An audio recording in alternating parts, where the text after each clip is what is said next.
Your nephew will take over your apartment. He's getting married, Dad said, handing my brother the spare keys I'd given them for emergencies. You can crash on our couch, Mom added. I just nodded and left. 2 days later, they arrived with a moving truck. The building manager stopped them. This property belongs to a trust. You're trespassing. When they called me, they were screaming. Hey, read it. The moment my father said it, I knew he had already made up his mind. Your nephew gets your apartment. He's getting married. He said it like he used to when I was younger, the way adults announce rules to kids, final, unquestionable, as if my opinion didn't matter, because the decision had already been made without my input. We were standing in my parents' living room. The curtains were half drawn, afternoon light spilling across the carpet in thin, golden lines. Everything looked just as it always did, clean, orderly, safe. Yet, in that moment, I felt like I was standing on ground that had quietly shifted beneath me. My brother stood next to my father, arms crossed. He didn't say anything at first, he didn't need to. The slight curve of his mouth told me everything. He already knew. He had known before I entered the room. In my father's hand were the spare keys, my spare keys, the ones I had given them years ago when they insisted it was wise for someone else to have access for emergencies. Back when I still believed emergency meant fire or illness, not convenience. He'll need a place to start his life, my father continued, pressing the keys into my brother's palm. It just makes sense. I felt something hollow out inside my chest, not anger, not shock, but recognition. This wasn't sudden, it was simply the first time it was being said aloud. My mother didn't miss a beat. You can crash on our couch, she added quickly, as if she was offering me a gift. It won't be for long. Crash. The word landed heavier than she realized, stripping away years of effort in a single syllable, reducing my independence to something temporary, accidental. I looked at the keys again, the way my brother curled his fingers around them protectively, the way my father's shoulders relaxed once they were no longer in his hand. I had worked hard for that apartment, saved up, budgeted, maintained it, paid every bill without help. It wasn't luxury, but it was mine. It was the first place I had ever lived that didn't feel conditional. And now, standing in that familiar room, I realized something unsettling in their minds. It had never been mine. When? I asked. My father shrugged. They'll start moving in this weekend. This weekend. I waited for someone to notice my silence, to pause, to ask, are you okay with this? No one did. My brother finally spoke. You don't really need that much space anyway, he said casually, like he was commenting on furniture. You're single.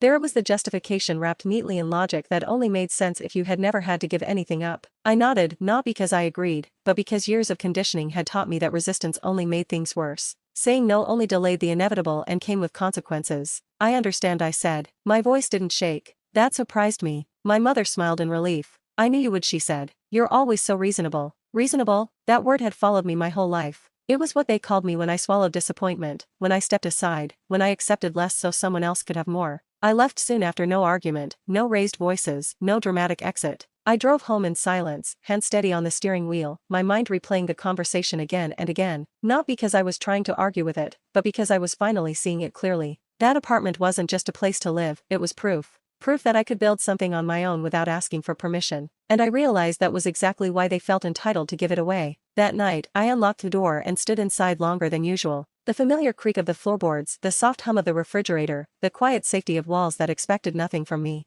I walked slowly from room to room, noticing things I had always taken for granted: the bookshelf I built myself after watching tutorials late at night, the couch I saved for months to buy instead of settling for something cheaper, the window where morning light spilled across the kitchen floor. This space held my routines, my recovery, my sense of self. I sat at the kitchen table and opened my laptop, not to cry or vent, but to look. I pulled up the lease, the paperwork, the trust documents I had signed years ago without much thought because family handled it. That phrase echoed in my head now, louder than ever: family handled it. My phone buzzed. A text from my mother: will bring you some of your things once they settle in. Once they settle in, as if my life were already boxed up and stored away. I didn't reply. What would I even say? I barely slept that night. Every time I closed my eyes, I imagined strangers walking through my space, touching my things, rearranging my life without ever asking me. 2 days later, I woke up early with that tight, unmistakable feeling in my chest, the one that tells you something is wrong before your mind catches up. I checked my phone, multiple missed calls from my brother. Then a message: where are you? We're here. I didn't rush. I didn't panic. I made coffee and sat at the table, listening to the quiet of a home that still believed it belonged to me. Then my phone rang again. I answered calmly. Why is there a moving truck outside your building? My brother demanded.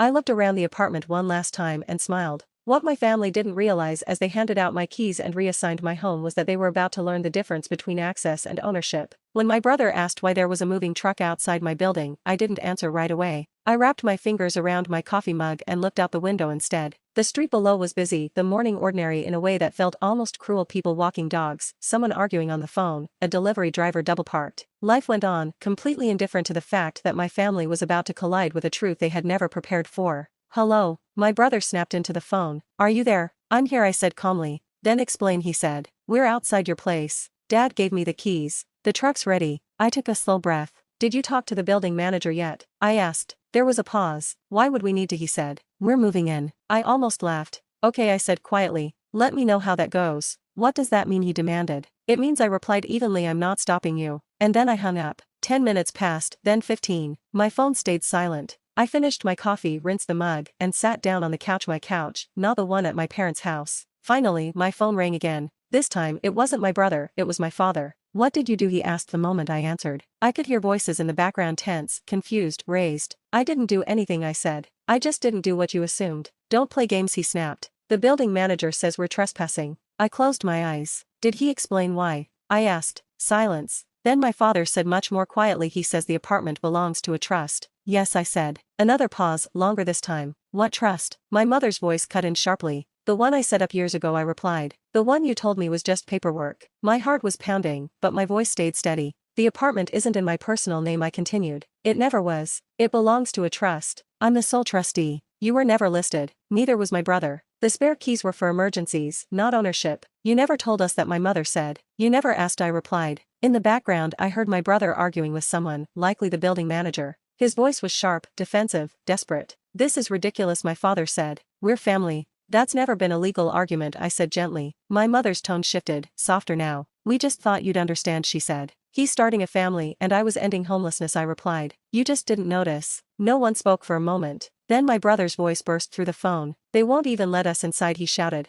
They're threatening to call the police. I leaned back against the couch. That's because you don't live there, I said. My father exhaled sharply. So what now, he asked. I thought about every time I'd been told to be reasonable, about every time I'd stepped aside so someone else could move forward, about the couch I was supposed to crash on. Now I said, you make other arrangements. The silence on the line was thick. You're really doing this, my mother said, disbelief creeping in. I already did, I replied. They left. No police were called. No dramatic standoff, just a moving truck slowly pulling away from a building that had never been theirs. The fallout didn't come all at once, it came in waves. My brother stopped calling. My parents called less. When they did, it was cautious, measured, as if they were speaking to someone whose boundaries they no longer understood. Family gatherings became awkward, then infrequent, then non-existent. And something unexpected happened. I felt peaceful. I rearranged my apartment, moved furniture simply because I could. I bought new curtains and invited friends over without worrying about explaining myself. For the first time, my space reflected me, not what I was willing to give up. Weeks later, my mother asked to meet for coffee. She looked tired, older. We never meant to hurt you, she said.